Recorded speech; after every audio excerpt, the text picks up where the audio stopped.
ఎన్నికల్లో మనం చూసాం ప్రజలు మాకే మద్దతు ఇచ్చారని చెప్పుకున్నాం. ప్రపంచంలో ఎమ్మెల్సీల్లో ఎవరన్నా రిగ్గింగ్ చేసుకోవడం చూసారా మీరు? ఇదే పల్నాడు జిల్లాలో రిగ్గింగ్లు జరగలేదా చెప్పండి, మీరు చెప్పండిలే. జరగలేదా? 97% ఓట్ బ్యాంక్ పోల్ అయిందంట. అయిందా? నిజమేనా? ఆ విధంగా వేస్తారా ఓట్లు? చెప్పండి, మీరు చెప్పండిలే. అయిందిగా, మనం చూపించారు వాళ్ళు 97% పోలింగ్ అని చెప్పి. ముఖ్యంగా మార్చల్లి కాన్స్టిట్యున్సీ 97% ఎక్కడెక్కడో జాబులు వచ్చి తమిళనాడు, బెంగళూరు, హైదరాబాద్లో ఉంటున్న వాళ్ళు వచ్చి ఓట్లు వేసిపోయారు ఎమ్మెల్సీలకి. వీళ్ళు వేసుకున్నారా? ఒక 65 to 70% జరిగిందని నమ్ముదాం. 97% జరిగిందన్నారు. ఎట్లా జరుగుతుంది అది? 97 పాసిబిలిటీ అన్నది. అసలు మాచర్ల కాన్స్టిట్యున్సీ అంటేనే పిన్నెల్లి రామకృష్ణారెడ్డి కంచుకోట అనేసి మాట్లాడుకుంటారు. అంతా కూడా వైసీపీ కంచుకోట అని చెప్పుకుంటారు.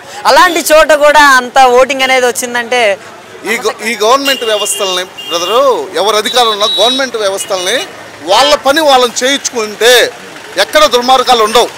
ఇవాళ ఈ రాష్ట్రంలో జరుగుతుందంటే గవర్నమెంట్ అధికారులు వాళ్ళ పని వాళ్ళు చేయించుకునే పరిస్థితులు లేరు.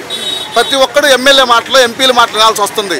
అందువల్ల నిర్వీర్యం అయిపోతుంది వ్యవస్థ. అది అంత మించి ఓవరాల్గా అయితే చంద్రబాబు నాయుడు గారు వచ్చిన తర్వాత ప్రభుత్వం అయితే ఎలా కొనసాగుతుంది అనుకుంటున్నారు?